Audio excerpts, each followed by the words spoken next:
August 17, 1944. Northern France, 3 kilometers east of Falaise. The GMC CCKW sat abandoned on the narrow farm road, canvas cover torn by shrapnel engine blocks still radiating heat into the late afternoon air. Smoke rose from the tree line where the Luftwaffe had made one of its increasingly rare appearances over France.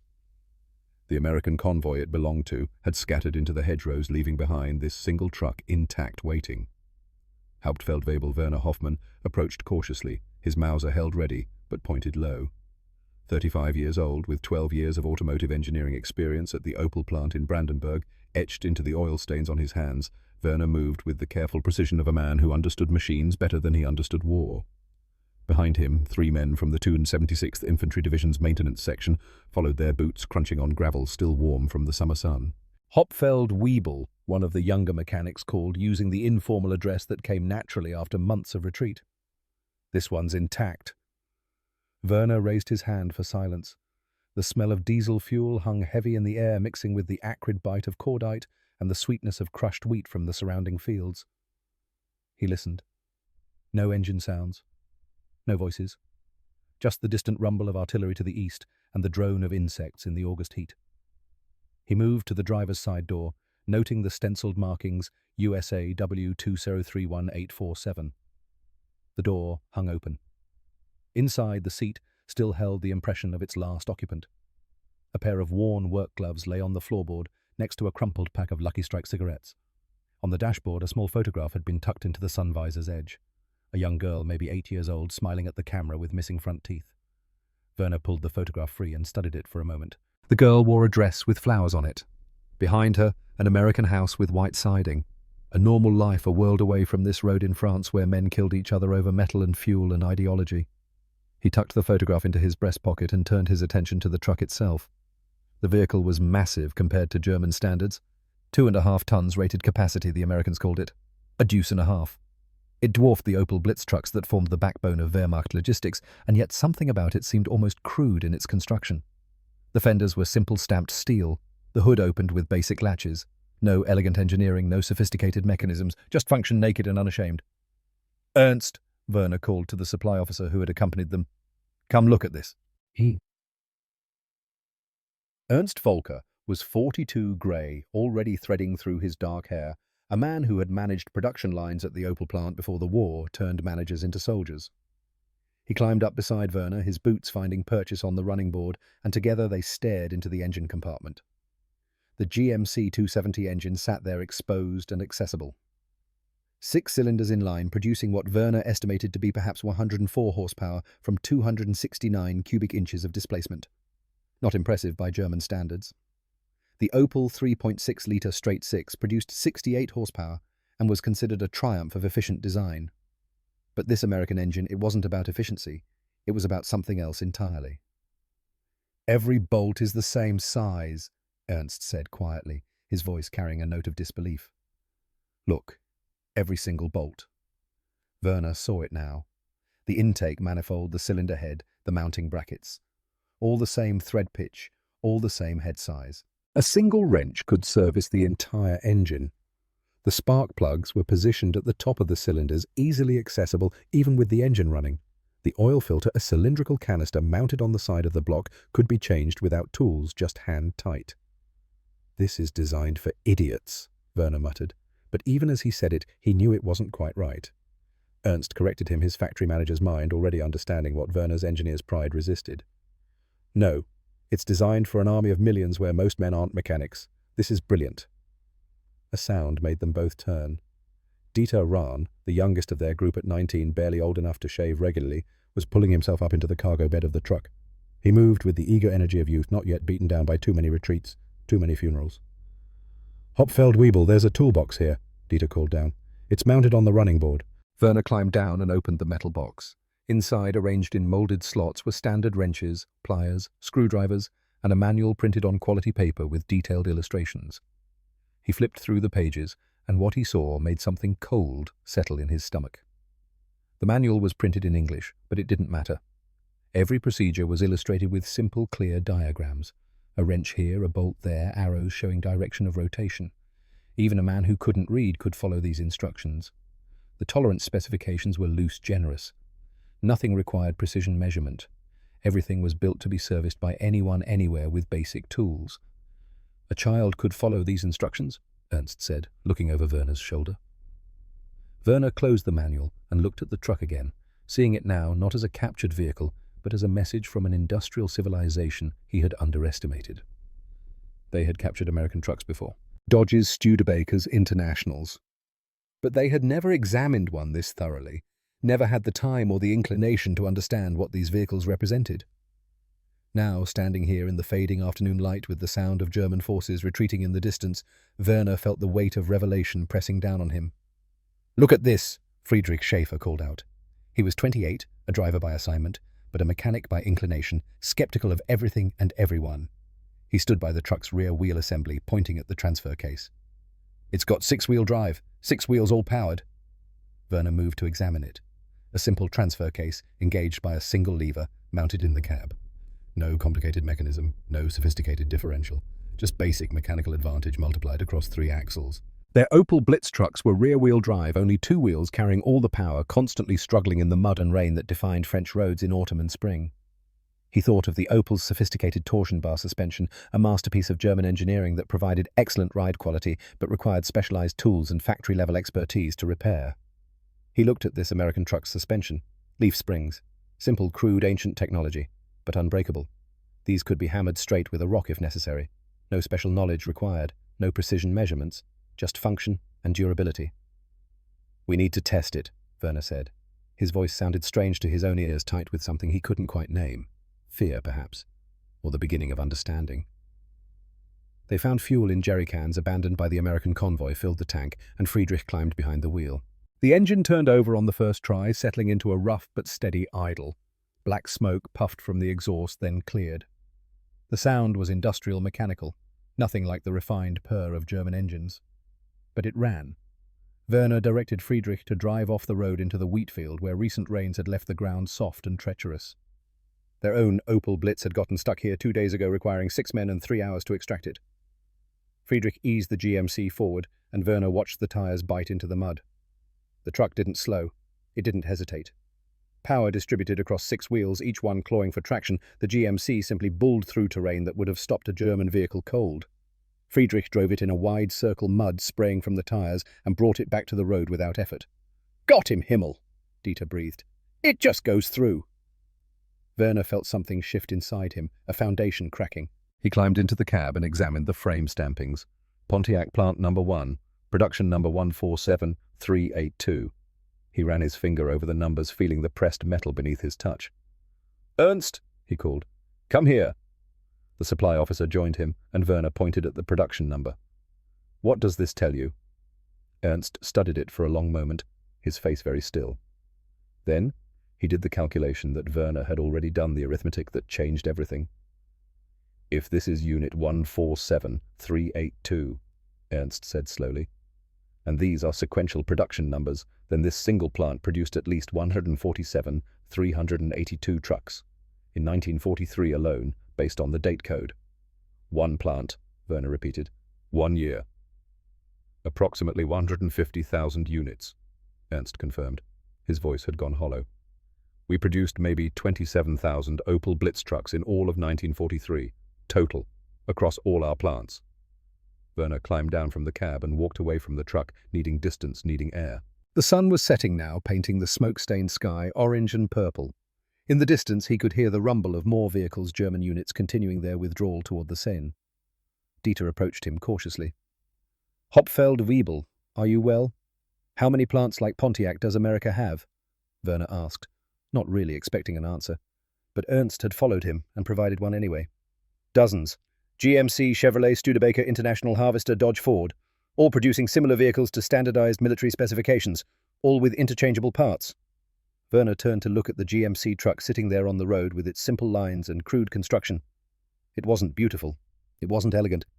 But it was there, one of hundreds of thousands, maybe millions, all the same, all functional, all supported by an industrial infrastructure that Germany had never possessed and never would. "We're looking at this wrong," Ernst said quietly, coming to stand beside Werner. "We see a simple truck, but what this represents is an entire manufacturing philosophy we cannot match." He explained what 12 years of managing automotive production had taught him, what Werner's engineering pride had prevented him from seeing.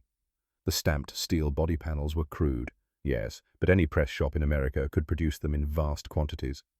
The wooden cargo bed used standard lumber that any sawmill could provide. The canvas top was commercial fabric, nothing specialized, nothing rare. Every component had been selected not for quality, but for availability, for ease of replacement, for the reality of industrial warfare. "Look at the chassis," Ernst continued, pointing to the truck's frame. "Straight channel steel welded together.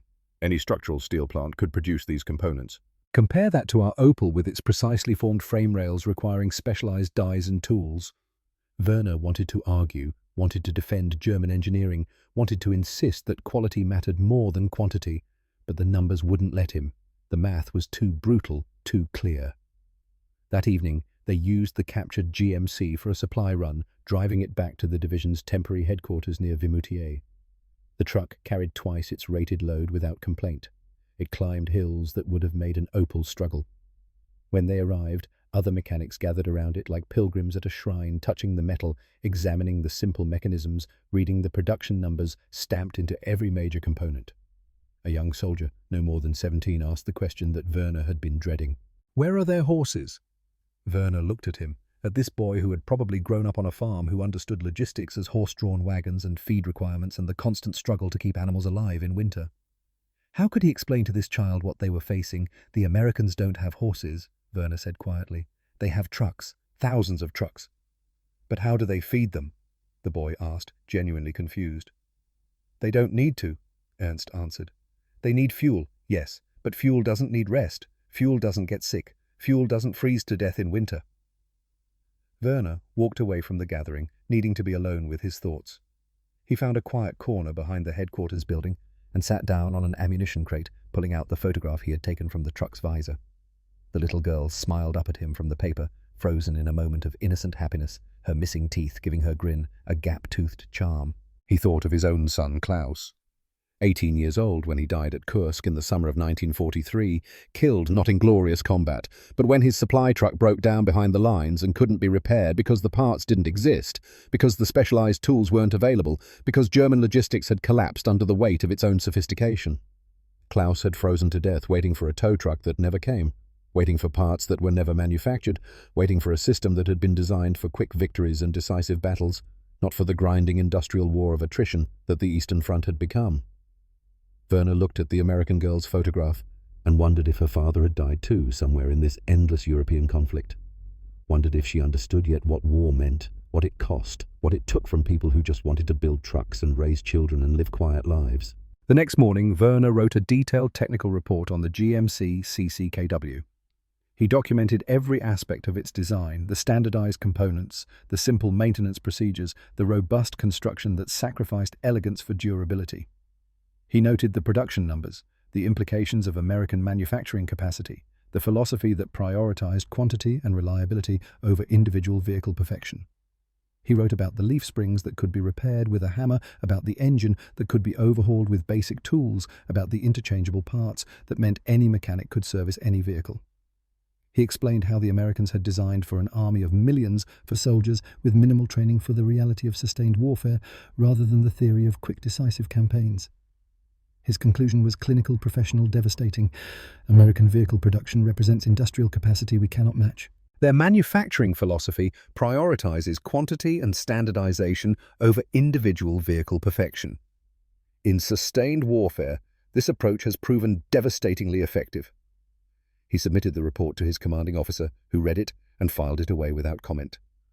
Werner knew it would go nowhere, would change nothing. The men who made decisions were far from here, locked in their own ideologies and assumptions, unable or unwilling to see what a simple captured truck had revealed. That night, lying in his bedroll under a tarp stretched between two trees, Werner stared up at the canvas and listened to the sound of rain beginning to fall.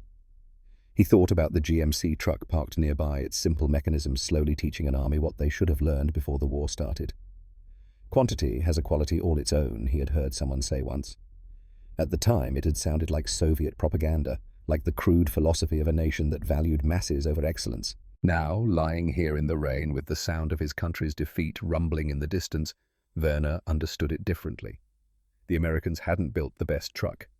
They had built a good enough truck, and then they had built hundreds of thousands of them.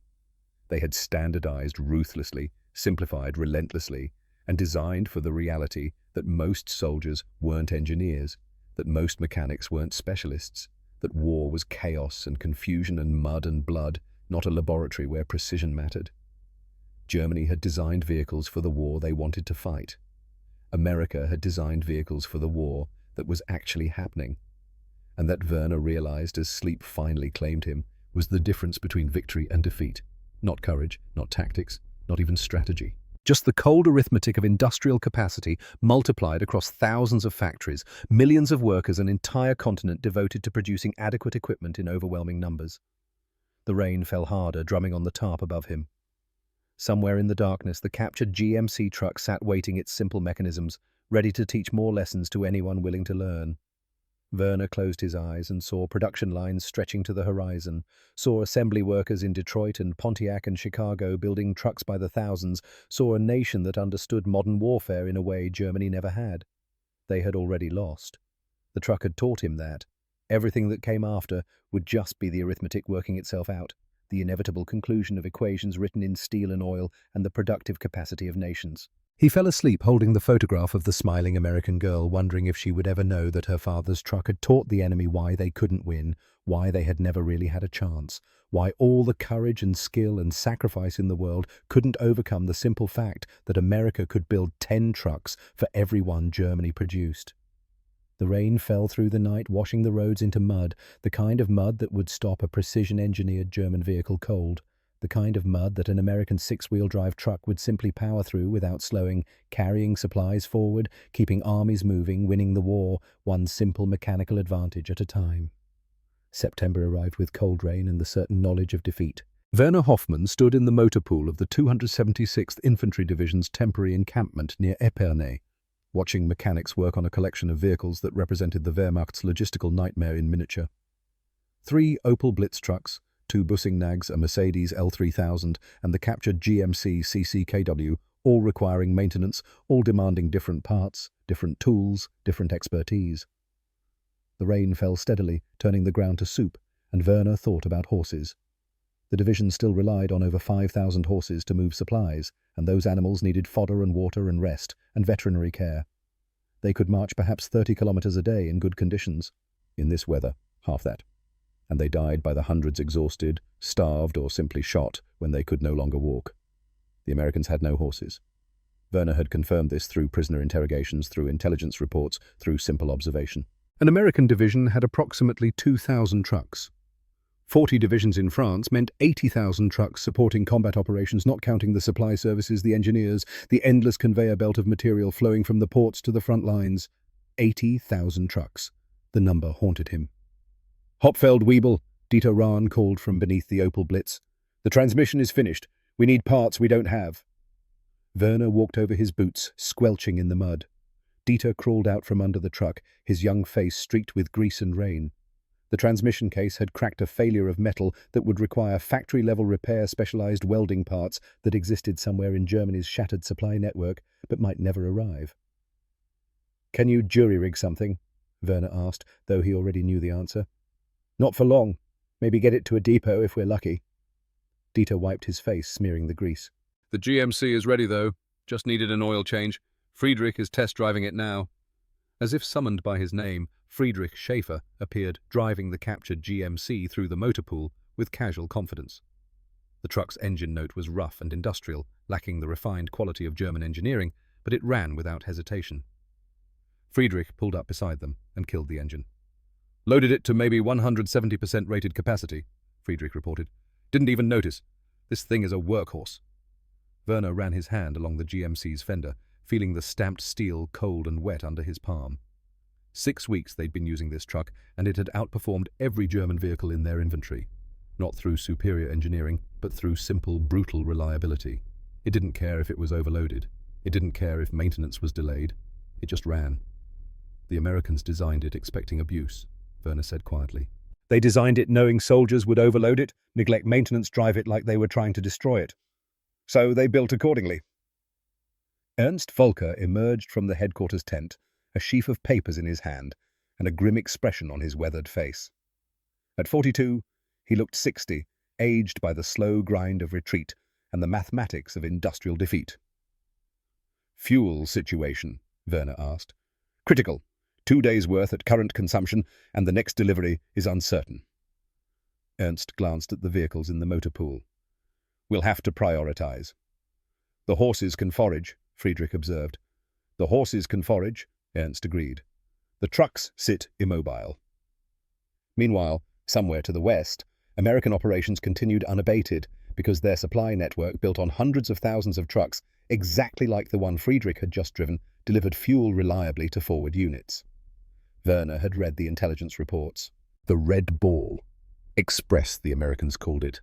A one-way loop of trucks running day and night from the ports to the front, carrying everything an army needed, moving at speeds and volumes that made German logistics look medieval by comparison.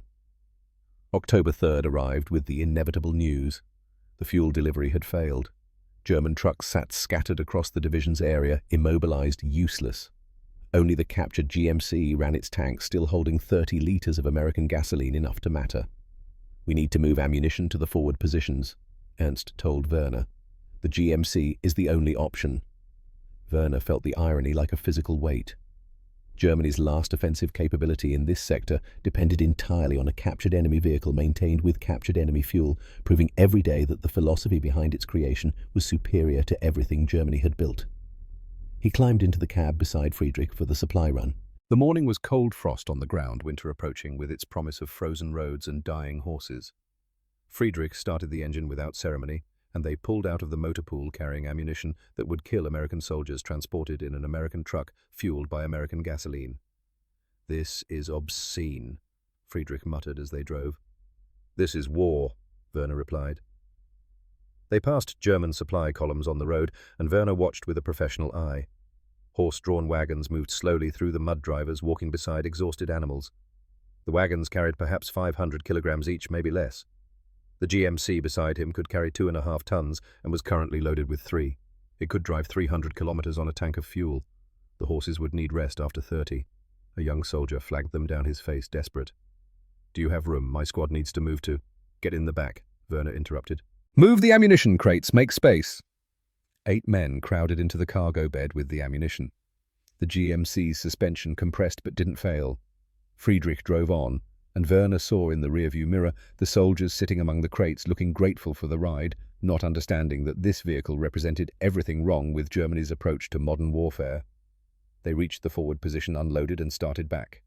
The return trip took them past an American prisoner of war column, 50 men being marched east under guard.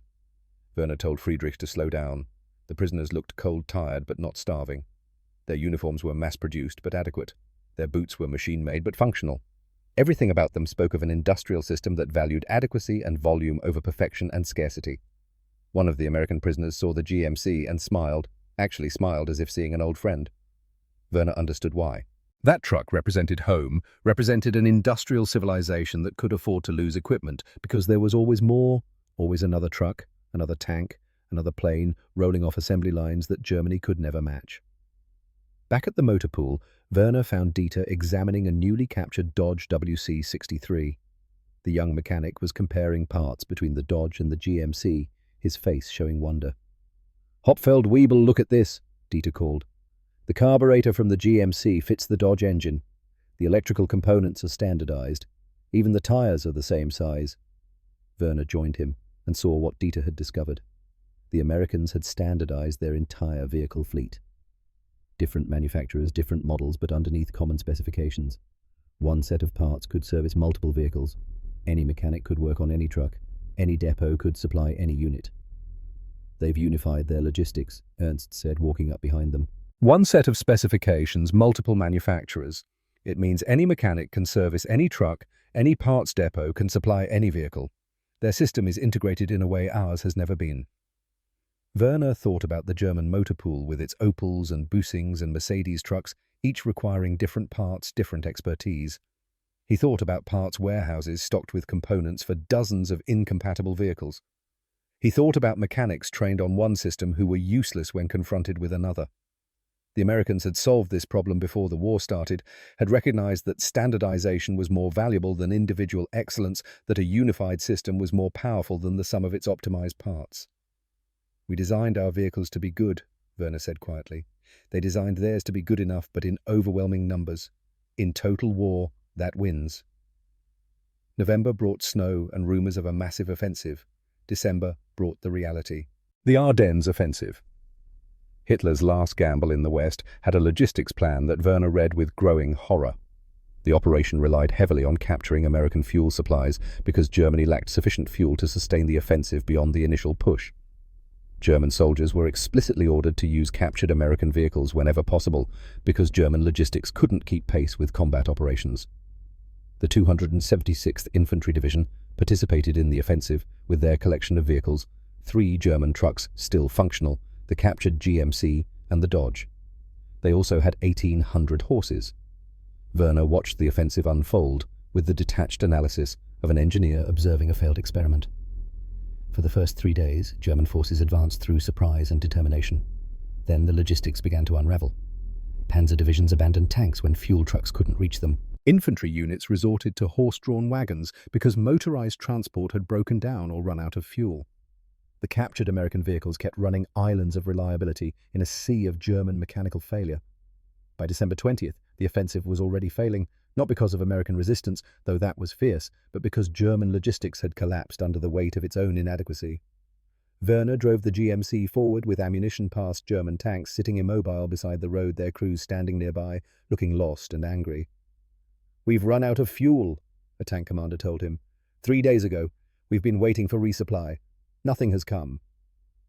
Werner looked at the Panther tank, a masterpiece of German engineering, 70 tons of steel and firepower rendered useless by an empty fuel tank. He thought about the Sherman tanks he'd seen abandoned by Americans, how they would simply call up another one, how they had so many that losing equipment wasn't a crisis, just an inconvenience. "Do you have any to spare?" the tank commander asked, eyeing the GMC. "This runs on gasoline, not diesel," Werner replied. "I can't help you." He drove on, leaving the Panther crew standing in the snow, and felt something break inside him. Not sudden, not dramatic, just a quiet acceptance of reality that had been building since August, since that first captured truck taught him the lessons Germany had refused to learn. The American counteroffensive came on December 22nd. Werner watched American supply operations from a distance, professional admiration mixed with despair. Trucks moved in endless convoys, supplies flowing forward with mechanical precision. When American vehicles broke down, they were often simply abandoned and replaced because new trucks arrived faster than repairs could be completed. "They've built an army that runs on logistics," Ernst observed, standing beside Werner on a hillside overlooking a road thick with American traffic. "And they've built logistics that can't be stopped." "Our army was built assuming we'd fight short campaigns," Werner replied. "Tactical excellence would overcome material disadvantages. We never planned for this years of sustained combat against an enemy that produces equipment faster than we can destroy it." On Christmas Day, Werner sat in the cab of the GMC engine running for heat and wrote another report. This one he didn't bother submitting to command. He wrote it for himself for clarity, for the record of lessons learned too late. "The American GMC truck represents a philosophy we failed to understand," he wrote. "We believed that German engineering excellence would prevail. We were wrong. The Americans understood that in industrial warfare, the nation that can produce adequate equipment in overwhelming quantities will defeat the nation that produces superior equipment in insufficient quantities. They designed for scale. We designed for perfection. Scale won." He paused, looking out at the snowy landscape, at the wreckage of Germany's last offensive scattered across Belgian fields. In the distance he could see smoke rising from burning vehicles, both German and American, but he knew which nation could afford their losses and which couldn't. "The GMC CCKW is not technically superior to the Opel Blitz," he continued writing. "In many ways it is inferior, less fuel efficient, less maneuverable, cruder in construction. But it is superior in the only metric that matters in total war. It exists in numbers we cannot match. It can be maintained by soldiers with minimal training, and it continues functioning under conditions that would disable our vehicles." Friedrich knocked on the window and Werner rolled it down. "We're pulling back," the driver reported. "The offensive has failed. We're to withdraw to defensive positions." Werner nodded and put away his notebook. He climbed out of the warm cab into the December cold and looked at the captured American truck one more time. 6 months they'd been using it. 6 months of learning lessons that came too late. understanding that arrived after the opportunity to act on it had passed. The retreat began on December 26th. The Opel trucks subjected to the same harsh conditions as the GMC had mostly broken down. Precision engineering couldn't tolerate the abuse of sustained combat operations. The GMC still ran. The Dodge still ran. The captured American vehicles proved their philosophy correct with every kilometer they traveled, while German vehicles failed around them. By January, the 276th Infantry Division was defending positions in the Rhineland, what was left of it. Werner watched American supply operations across the river with the clinical eye of an engineer observing a superior system. The trucks moved with mechanical precision, a continuous flow of material, supporting operations that seemed unstoppable, not because American soldiers were better fighters, but because American industry was better organized. "They built an army that runs on logistics," Werner told Dieter one frozen afternoon. The young mechanic had survived the Ardennes, aged a decade in those terrible weeks, no longer naive about war or Germany's chances. "And they built logistics that work. We built an army assuming tactical excellence would overcome material disadvantages. That assumption has killed us." "Could we have done it differently?" Dieter asked. "Built trucks like theirs?" Werner considered the question seriously. "We could have tried, but it would have required changing everything. Our manufacturing philosophy, our engineering education, our military doctrine. We would have needed to abandon the pursuit of perfection and embrace adequacy. German culture doesn't do that easily." "Maybe German culture will have to learn," Dieter said quietly. On March 15th, American forces crossed the Rhine in overwhelming strength. Werner watched from a bunker as the invasion unfolded, as trucks poured across pontoon bridges faster than German artillery could target them. The supply system was so efficient, so redundant, that destroying individual vehicles meant nothing. There were always more trucks, always more supplies, always more of everything. "How many do you think they have?" Friedrich asked, watching through binoculars. "Millions," Ernst answered. He had aged years in the past months, his hair now completely grey. "They produced 2.4 million military trucks during the war. We produced maybe 100,000 Opel Blitz total. They have a 20-to-1 advantage in vehicles alone. Add in standardization-trained mechanics, reliable fuel supply, and the advantage becomes impossible to overcome." Werner thought about his son Klaus, frozen to death in Russia, waiting for parts that never came. He thought about the tank crews abandoned in the Ardennes without fuel. He thought about every German soldier who had died not from enemy action, but from logistics, failure, from a system designed for quick victories that couldn't sustain a long war. The GMC truck sat in the motor pool behind them, still functional after 8 months of hard use. It had outlasted every German vehicle in the division, had proven every day that simplicity and durability beat precision and sophistication when war ground on long enough. "What happens to us now?" Dieter asked. "We wait," Werner replied. "We defend until we can't defend anymore. Then we surrender. The war is over. It's just a matter of time now." That night, Werner made a final entry in his maintenance log for the captured GMC. 147, 382 kilometers on the odometer. Engine still runs strong. Transmission smooth. No major failures. This vehicle has taught me more about modern warfare than 4 years of combat. The lesson: adequate equipment in overwhelming numbers defeats superior equipment in insufficient quantities. Germany designed for the war we wanted. America designed for the war that was. That is why we lost. He closed the log and sat in the darkness of the bunker, listening to artillery in the distance, thinking about assembly lines in Detroit and Pontiac, about American workers building trucks by the thousands, about an industrial system that understood scale in a way Germany never had. The Americans would be here soon.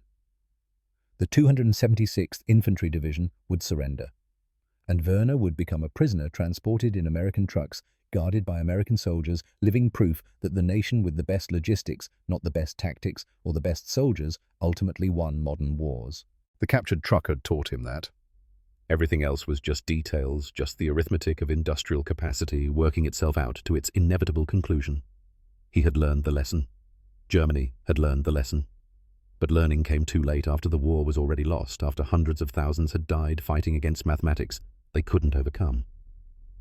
Werner closed his eyes and saw production lines stretching to infinity, saw trucks rolling off assembly lines one after another, saw a nation that had understood the future of warfare while Germany clung to the past.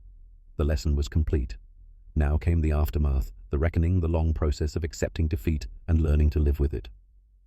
The GMC sat outside in the darkness, engine cold but ready to start, ready to run another 100,000 kilometers if needed. ready to teach anyone willing to learn that in total war, good enough multiplied by overwhelming numbers beats perfection every time, every. April 18th, 1945. The order came at dawn. Cease resistance. Prepare for surrender. The 276th Infantry Division. What remained of it would lay down arms by noon. Werner Hoffmann stood in the motor pool one last time, looking at the vehicles that had carried them through the final months of Germany's defeat. 2 Opel trucks sat silent, their engines seized from lack of oil, their transmissions frozen from metal fatigue and absent maintenance. The captured GMC CCKW idled quietly beside them, its rough industrial heartbeat steady and reliable after 8 months of continuous operation. Ernst Volker approached carrying a small leather satchel that contained the division's maintenance records. At 42, he looked 20 years older, his face gaunt from inadequate rations, his hands shaking slightly from exhaustion that went deeper than mere physical fatigue. "They're forming us up for transport," Ernst said. "The Americans will be here within the hour." Werner nodded, not trusting his voice. He walked to the GMC and placed his hand on the hood, feeling the warmth of the engine through the metal. This vehicle had taught him everything about industrial warfare, about the philosophy of design, about why Germany had lost before the first shot was fired. Dieter Rahn emerged from the maintenance shed, carrying his personal kit. At 19, the boy had become a man in these terrible months, his youthful eagerness replaced by a kind of quiet competence that came from surviving when so many hadn't. Friedrich Schaefer followed behind him, limping slightly from a wound taken during the Rhine fighting, but alive, functional, still capable. "Do we destroy it?" Dieter asked, gesturing at the GMC. "Standard procedure for captured equipment." "No," Werner interrupted. "Let it go home. It's taught us enough." The sound of engines grew louder. American trucks, a convoy of them rolling into what had been German-held territory with the casual confidence of victors who knew the war was already won.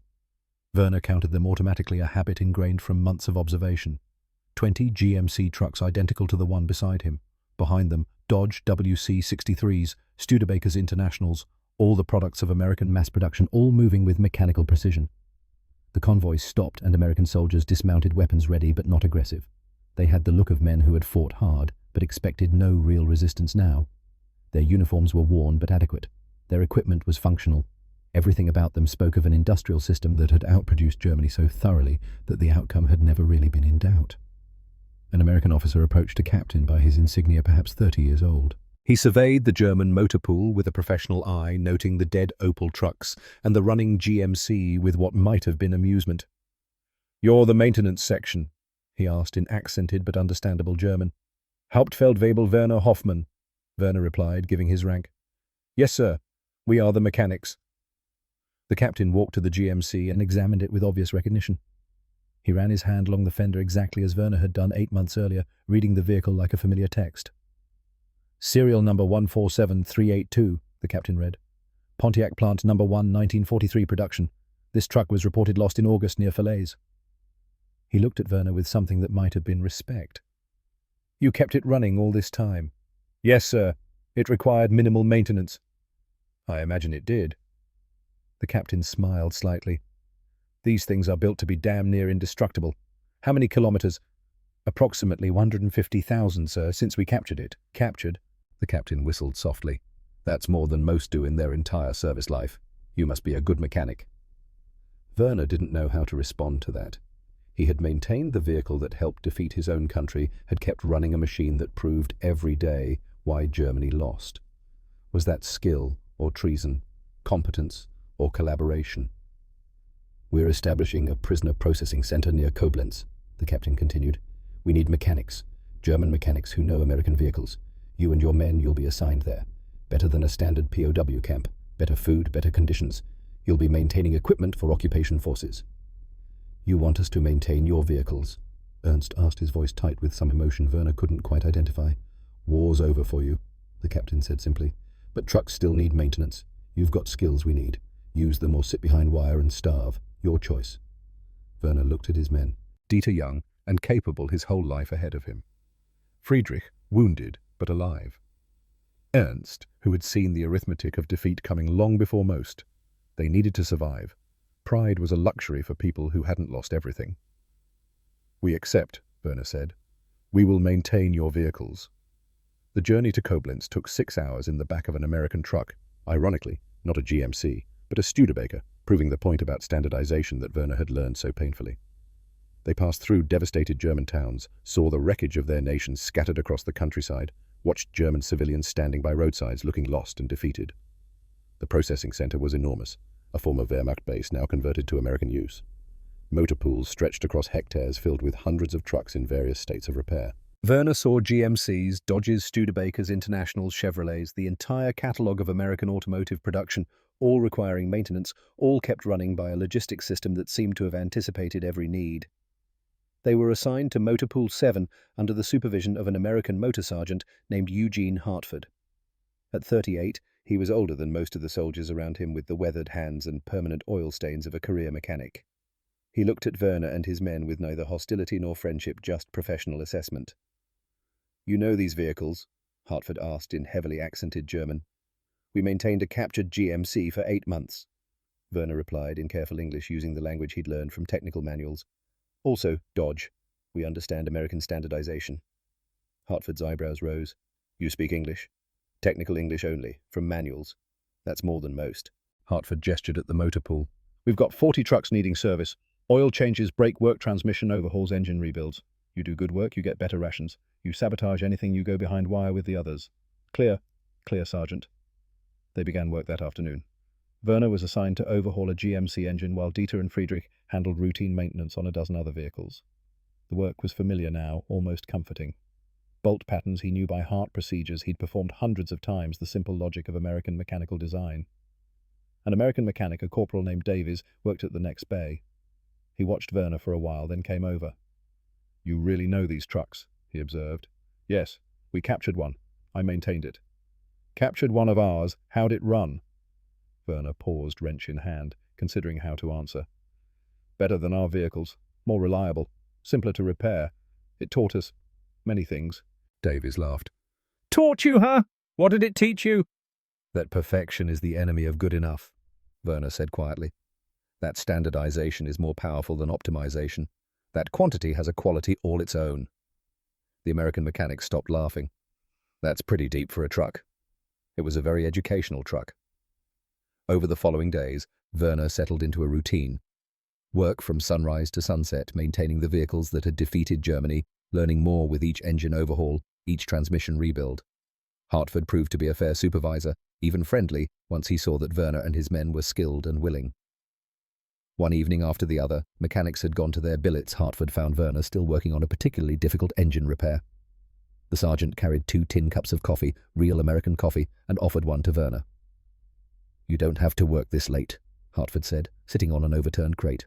"The extra effort doesn't get you extra rations." "I know, Sergeant, but the work is comfortable, familiar. It helps me not think about other things." Hartford nodded, understanding, implicit. "You lost people. My son, at Kursk. He froze to death when his supply truck broke down and couldn't be repaired. No parts, no tools, no way to fix it." "I'm sorry." Hartford sipped his coffee. "That's a hell of a way to die." "Yes. It taught me that logistics matters more than courage, that having adequate equipment is better than having perfect equipment that can't be maintained." Werner gestured at the GMC engine he was working on. "These trucks, they would have saved my son. Simple enough to fix, reliable enough to keep running. But we didn't build trucks like this. We built complicated machines that required specialists and special parts, and soldiers died because of it." Hartford was quiet for a long moment. "You want to know something? These trucks aren't that special. They're based on commercial designs. The engine's a commercial truck engine, barely modified. The transmission's commercial. We just made it rugged and produced it in massive quantities. That is what makes them special, Sergeant. You understood what war required. We did not." "What do you mean?" Werner put down his wrench and looked at the American. "We Germans believed that engineering excellence would prevail. We built beautiful machines, precise, efficient, sophisticated, but they were too complex to produce in large numbers, too specialized to repair in the field. You Americans built adequate machines and made millions of them. Any mechanic could fix them. Any factory could make parts. The system was unified, standardized, unstoppable. You're saying we won because of trucks. I am saying you won because you understood industrial warfare better than we did.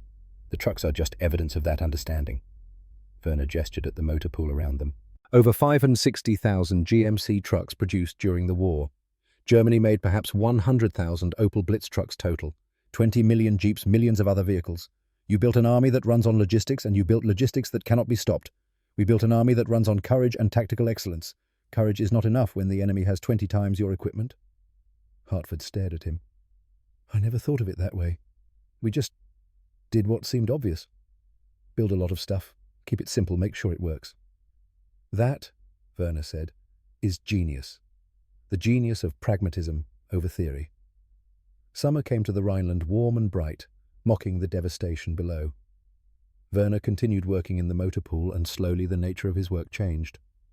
Hartford began asking his opinion on maintenance procedures, on how to organize the shop more efficiently, on which German mechanics could be trusted with more complex tasks. In July, Werner helped train a group of young American soldiers in basic maintenance, standing in front of a disassembled GMC engine explaining each component. He felt a strange sensation. He was teaching Americans about their own equipment, teaching lessons he had learned from a captured truck, passing on knowledge that had cost his nation everything to acquire. The beauty of this engine, Werner told the class, is not in its performance, but in its simplicity. Every component is accessible. Every part is standard. You do not need to be a master mechanic to maintain it. You need basic tools and the willingness to follow instructions. This is democratic engineering equipment designed for millions of ordinary people, not hundreds of specialists. One of the students raised his hand. But wouldn't a better designed engine be more efficient? Better for what purpose? Werner countered. In peacetime, yes, efficiency matters. In war, reliability matters. Ability to repair in the field matters. An engine that is 90% as efficient but twice as reliable and 3 times as easy to fix is actually the better engine for military use. Germany learned this lesson too late. Hartford, watching from the back of the classroom, nodded approvingly. In September, Werner received unexpected news. The German automotive industry was being rebuilt under Allied supervision, and they needed experienced engineers and mechanics who understood both German precision and American mass production techniques. Hartford had recommended him. You could go back to Germany, the sergeant told him. Work at one of the new plants. They're trying to merge the best of both approaches, German quality control with American production methods. Probably need people who've seen both sides. Werner thought about it for a long time. Return to Germany helped rebuild the industry that had failed to understand modern warfare. Use the lessons learned from 8 months maintaining a captured truck, from 9 months maintaining the victor's vehicles. Turn defeat into education loss, into growth. Yes, he said finally. Yes, I will do this. Before he left, Werner made one final inspection of the GMC that had started everything, serial number 147382. It sat in a corner of the motor pool, scheduled for routine maintenance. He ran his hand along the fender one last time, feeling the simple stamped steel, the crude but effective design, the philosophy embodied in metal.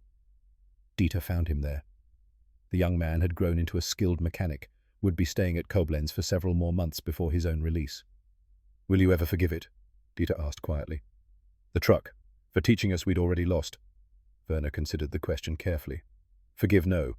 The truck did nothing requiring forgiveness. It simply existed, and through existing it taught truth. Truth requires no forgiveness. He paused. I am grateful to it, actually. My son died because Germany didn't understand these lessons. Now Germany will learn them. That knowledge, painful as it was to acquire, may save lives in the future. Do you think we'll build trucks like this? Better than this. We'll combine German precision with American pragmatism. We'll learn that good enough in large quantities beats perfection in small numbers. We'll teach the next generation of engineers that the customer matters, whether that customer is a soldier in combat or a farmer hauling grain. We'll design for reality, not theory. Werner smiled slightly. The Americans taught us that. This truck taught us that. October 1946. Frankfurt Reconstruction Depot. Werner stood in front of a classroom of young German men, former soldiers and civilians alike, teaching them vehicle maintenance. A GMC truck donated by the American occupation forces sat at the front of the room as a teaching aid. Before the war, Werner began, we believed German engineering was superior. That quality would overcome quantity. We were wrong. The Americans understood modern industrial warfare better than we did. They built adequate equipment in overwhelming numbers. They standardized ruthlessly.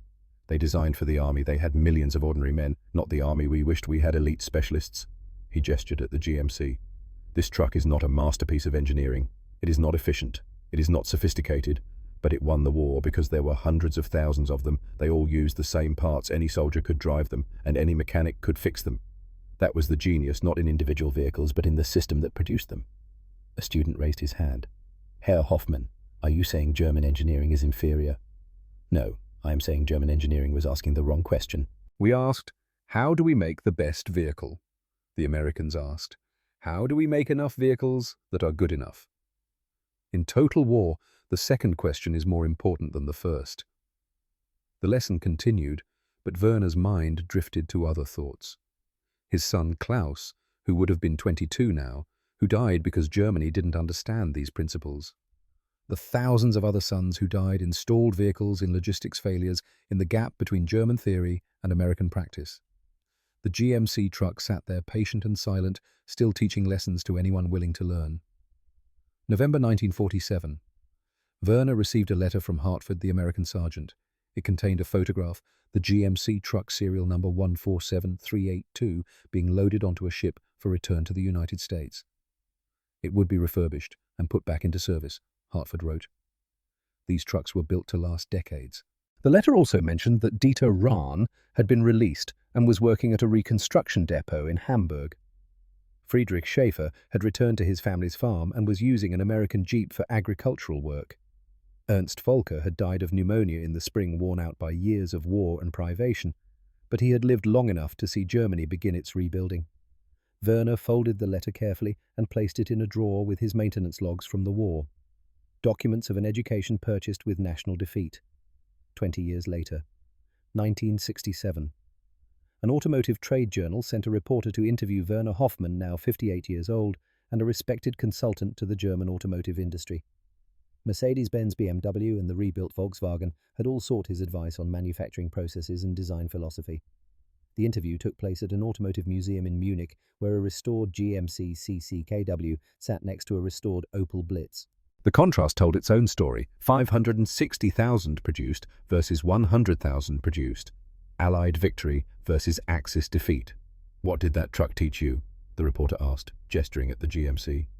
Werner took his time answering. It taught me that in modern warfare, perfection is the enemy of good enough.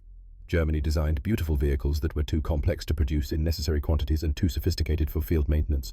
America designed adequate vehicles that could be produced by the millions and maintained by anyone. We lost not because our engineers were inferior, but because we misunderstood what industrial warfare required. Do you have any regrets? Many.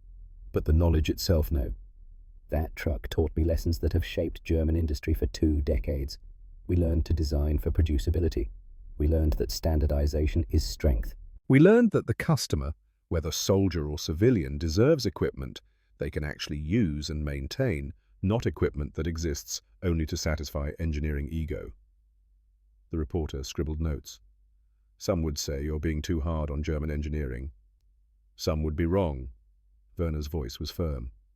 50 million people died in that war. Millions died specifically because of logistics failures, equipment breakdowns, systems designed for theory rather than reality.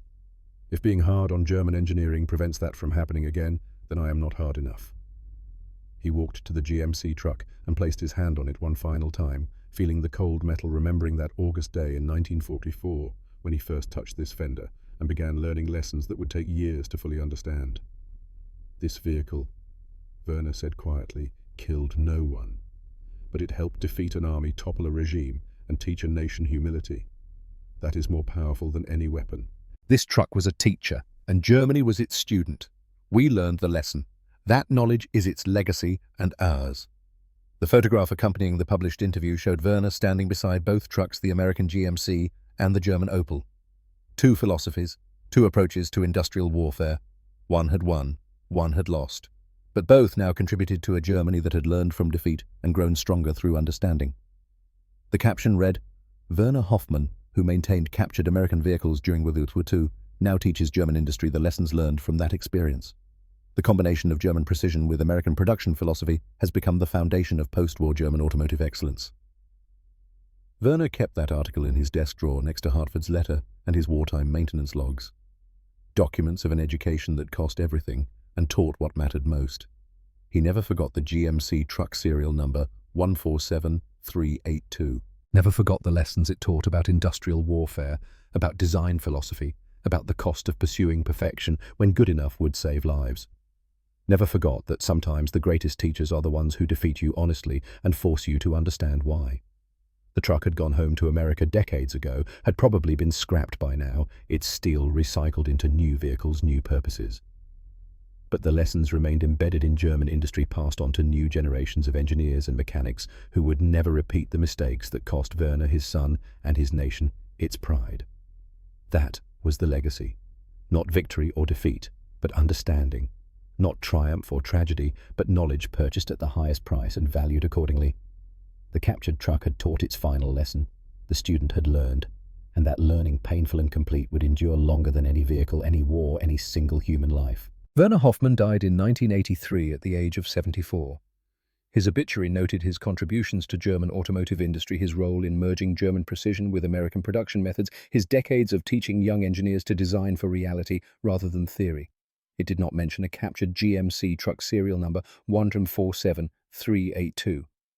But those who had known him, who had learned from him, understood that everything he taught traced back to that vehicle, to those 8 months maintaining it, to the lessons learned from an enemy who won through pragmatism rather than perfection.